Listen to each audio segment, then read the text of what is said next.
Good afternoon, everybody. That was a really useful presentation there from Millen. And those numbers are so different from the narrative that you very often see in the media and the narrative that is very often believed by Democratic candidates about what to do about appealing to these key demographic groups. And so we're going to talk on this panel about where that narrative comes from and how to combat it. And it's funny, when we were planning this panel, I was talking with Lauren, with Liam, and originally it was going to be progressive lies.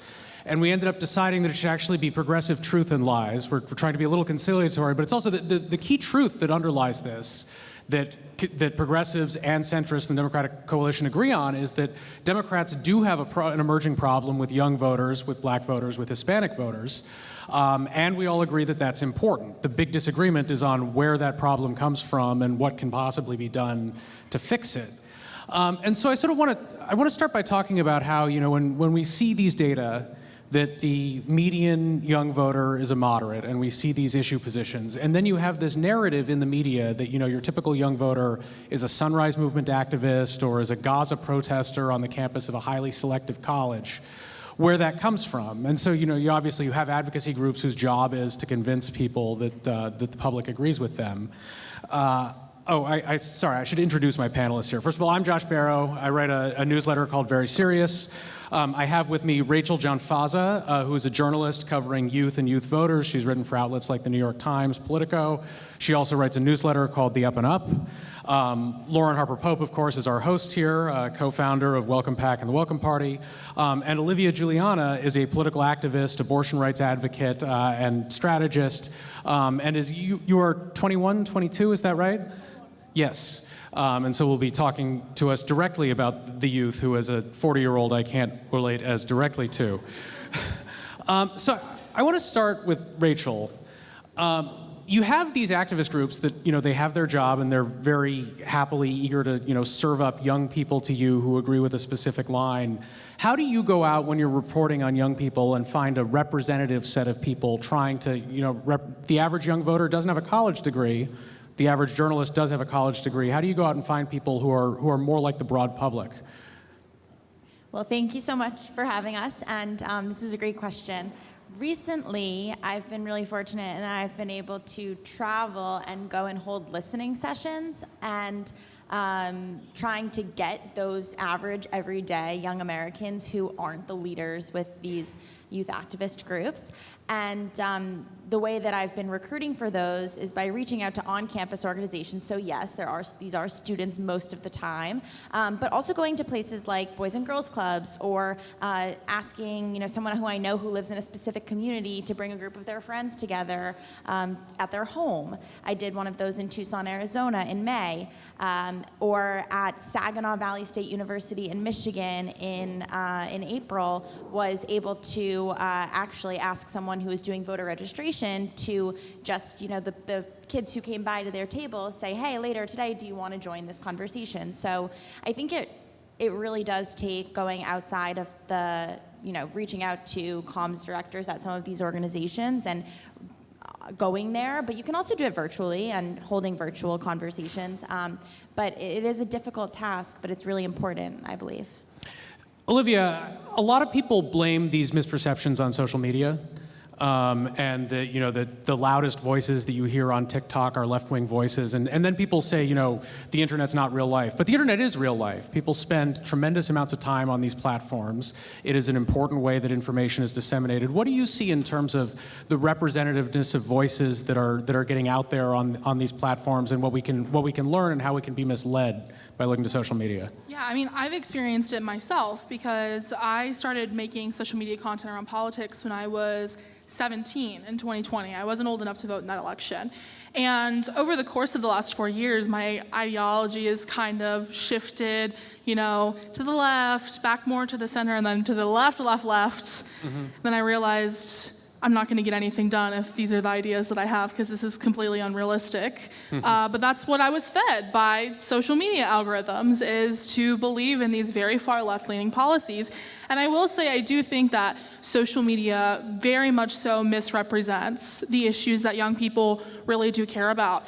But I also think that some of that blame has to be put on some of the leaders in these institutions who have welcomed these young people in and given them legitimacy by inviting them to do things like press conferences and other things where they make them seem like they are the representatives for young people. Because there are a lot of young voters out there like me who are very pragmatic in our approach to policy. And when we go out there on social media and express our views, it is not pleasant because we're getting beat up by people on the right who are like, oh, you're a communist and you want to take all my money and everything from me. And then you have people on the left who are saying things to you like, you're a corporate sellout shill, you're paid by the DNC, and we know the only reason why you get these opportunities you have is because you were handpicked by the party.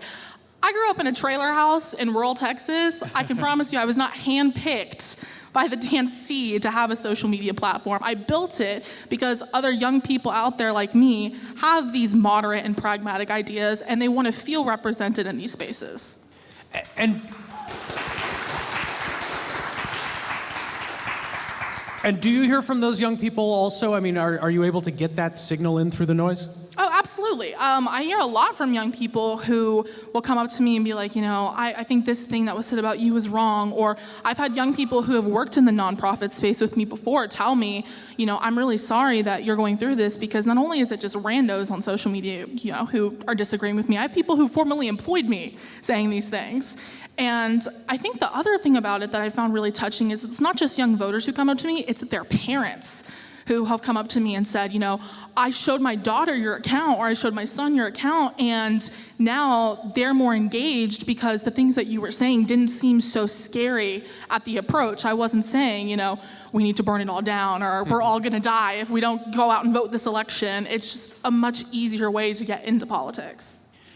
Lauren, what's your sense of the insight that campaigns and political organizations in the Democratic Party have into the truth about the opinions among these demographics? It's the job of the advocacy groups to advance their positions, and so they don't necessarily need to have the correct view on what public opinion is. Do campaigns and candidates get this now in a way that maybe they didn't in 2020? I can tell you the Welcome candidates got it, right?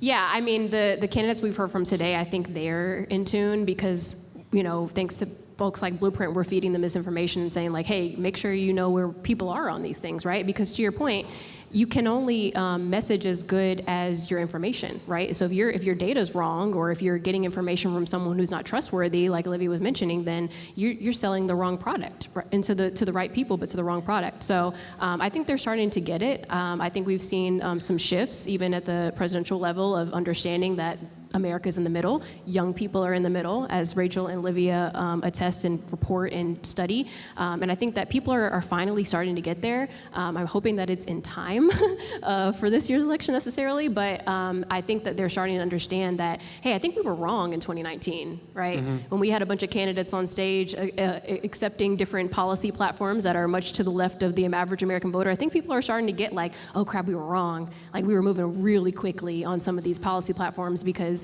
I was talking to someone, I think they worked in the UK or something, but they were like, yeah, like some of these policy platforms, they take years for people to understand because you can't just rush something on someone and expect them to accept it, right? Sometimes things are gradual, especially on social and cultural issues, right? And so I think that, we rush things on voters far too quickly. And some of them were just wrong, honestly, but there are some things that were like, we need to take some time before you just assume that people are gonna accept this and go run with it. So there's some blame to go around for where misperceptions are, and what people talk a lot about the role of the media here. I want to blame the readers a little bit because people ask well, why does the New York Times cover so much these left-wing protesters on college campuses? And the answer is people really like to read about that. As someone who writes a newsletter, those pieces do numbers, and my understanding is this is not just if you're criticizing them, it's also favorable coverage. People are, the public, or at least the reading public, is fascinated by certain aspects of the youth who are unrepresentative.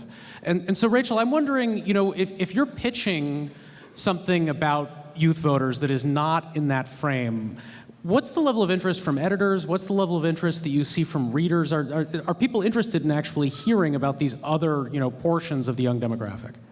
I think that more recently, the answer is yes. Okay. I think that, in the spring when the campus protests were going on, certainly that was a major story and that was generating a ton of headlines. But I think as we're looking to November and more polling comes out that shows that the economy is the number one issue for young people, editors are looking more to hear from young people talking about why that is and helping illuminate why younger voters aren't so necessarily different from older voters after all. And editors like tension, and they like to read about misconceptions. And I think that when you're looking at, this idea that for young people, the cost of living, rent, housing, gas prices, the fact that these actually maybe not so sexy issues are what are top of mind for young people, I've found editors leaning into that a bit more recently as well. But it's also part of why I started my own newsletter, because I found that a lot of these truths about young people were just going totally undercovered or miscovered. Olivia, are you seeing engagement with those topics that, certainly we think of, especially on social media, but in generally we think of this, sort of Gaza conversation. Are you seeing those topics connect? Well, Rachel here actually just wrote a profile of me in Politico, so I'd say yes.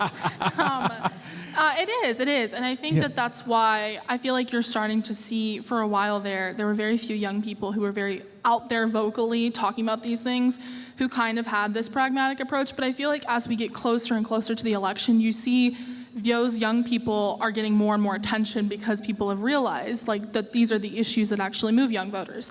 I've traveled this country a lot like Rachel has in the last few years, talking to young people in particular, and especially I live in Houston. I talk to young people on campuses there. Me and my friend Josh Martin, he's actually the political director of College Democrats of America. We did kind of like an informal roundtable with frat bros. Okay. I called them, and we asked them about two different issues. We asked them about drag queens and abortion, because we wanted to know which of these issues mattered more to you. And every single one of them, one was a conservative, one was a moderate, and one was a more center-left Democrat. Every single one of them said the issue that mattered the most to them was abortion, because it had affected someone who cared about them in their lives. And then the second issue, they were like, I care about this and the economy. So, past few election cycles we've seen, it's democracy, Dobbs, and people's wallets. Those are the issues that are going to turn people out to vote for young people, very similarly to how it is for older generations.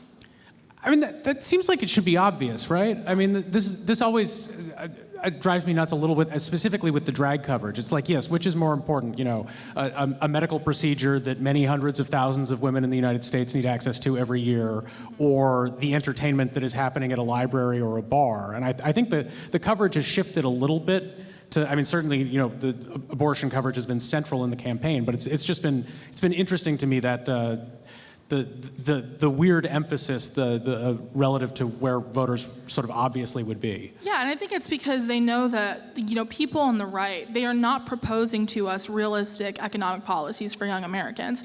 And like me in particular, I have been very loyal to, President Biden as a president, because one of the first things he did when he got into office was he passed the American Rescue Plan. At the time, I had just graduated high school and I was trying to figure out where I was going to go to college, and I could not afford to go straight to a four-year university because I grew up working class, and the American Rescue Plan gave me a special grant that paid for my entire freshman year of college at a community college. And that's an economic policy that did not just benefit me, but that benefited millions of other young Americans, and it was carried through their college career. And I think that one of the reasons why it's taken so long for young people to be part of this conversation is because we don't have other young people out there telling them, this is the reason why your tuition was less money this year, is because of a policy that was passed by our center-left president who wanted to get this done. And so I think we also need to see more of that, because as that happens, they're going to start to understand who's actually getting the work done. I think this is a great week to be having this conversation about both young voters and non-white voters, because we've just had a change of candidate for the Democratic Party. And we're starting to see some polling data coming in that suggests that maybe the switch to Kamala Harris has actually gone a long way toward addressing Democrats' apparent deficits in this election with young voters and to some extent also with non-white voters. It's early. I don't want to put too much stock in that, but I want to get all of your senses on the extent to which that's real, because it's interesting in that it's a different answer than the sort of the two competing stories. Are young voters principally focused on Gaza and climate and looking for a very left-wing position, or are young voters primarily focused on inflation, and if they're falling away from the Democratic Party, it's because it's not addressing these kitchen table issues? And it kind of seems like we're seeing maybe a third answer, that everyone was underselling the importance specifically of Biden's age, and that the change to a candidate who's not that different on the issues is maybe going a long way to addressing this problem. Has that been an underrated factor here? Are we seeing that now? I think when it comes to the initial gains we're seeing in the polls, at least when it comes to Vice President Harris with younger voters, I think that the element of representation and youth and vitality, that's really important. I heard a lot of young people last week, and I got some criticism for saying this, but it's true. This is what they told me, was that there were young people who felt like this could be their version, their generation's Obama moment. And this is an early excitement, and we'll have to see if this lasts, but I've talked about this extensively with Olivia. I do think it does come down to issues over any one particular candidate, and like we saw in that polling data, when I talk with young people and I ask them, I'm in a room and I say, how many of you feel you identify with one party over another? Very few people actually raise their hands, but when you ask them what issues they care about, they're listing issues that typically the Democratic Party is leaning into more. But one thing, Josh, you asked earlier about sort of this attention in the media when it comes to young people and the way they value economic issues, is I think when it was a Biden-Trump rematch and we were seeing former President Trump making gains in the polls with young voters, which we saw in a number of polls, I think that also sparked something in editors to pay attention to that too, because Trump has been touting this economic message. And so now what I think will be interesting to see is if the vice president moves to talk about economic issues with young people as well.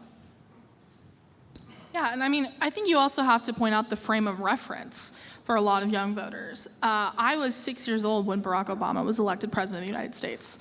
So I was 14 when Trump became president. So going into adulthood, Trump Republican politics is what has become normalized to so many of us, and we think this must be business as usual. But if you've been following politics for a long time, or you're a history nerd who likes to read like me, you know that this is not normal, and so you have this very radicalized, skewed vision of politics. And I think that the reason why the narrative around young voters has been so problematic is because people feel like, well, to course correct from this extremism that we're seeing from Trump and Republicans, we have to go to the extreme on the left, especially when it comes to messaging to young people. And I think that social media has also played a really big role in that too, because we've kind of been raised in this instant gratification timeline where social media is growing, technology is growing, so we think, okay, if this is what I want it right now, and if I don't get it right now, then clearly this isn't working. So for young people, it's, okay, cool, we voted in 2018 and we voted in 2020, but I haven't gotten every single policy agenda I want, so clearly voting for Democrats doesn't work. And I think that that's the narrative that's been put out there, and we really have to spend time, both the media and people who work in politics and messaging, telling people good government and good policy takes time, and we have to be consistent with it, or else we're not going to see any progress at all. Lauren, are you seeing that message getting out? Because I think this is partly a trap that the Biden administration set for itself. It promised things that, in some cases, that it literally couldn't deliver legally, raised these expectations. It's not young people themselves who came up with the idea that they were going to have this incredibly bold agenda. Is that resetting of expectations, is it feasible? Is it happening? Well, one of the reasons that we are calling today's conference for the people in the middle is because obviously Kamala Harris' slogan in 2019, it was for the people, right? Kamala Harris for the people. And if, to everyone's point today, we can reframe that young voters are for the people in the middle, black voters, Hispanic voters are people in the middle, then I think we can try to recalibrate what is normal and what is good messaging for the Democratic Party, right? Because for too long, again, to the 2019 fiasco, what was normal for Democrats was very unnormal, right?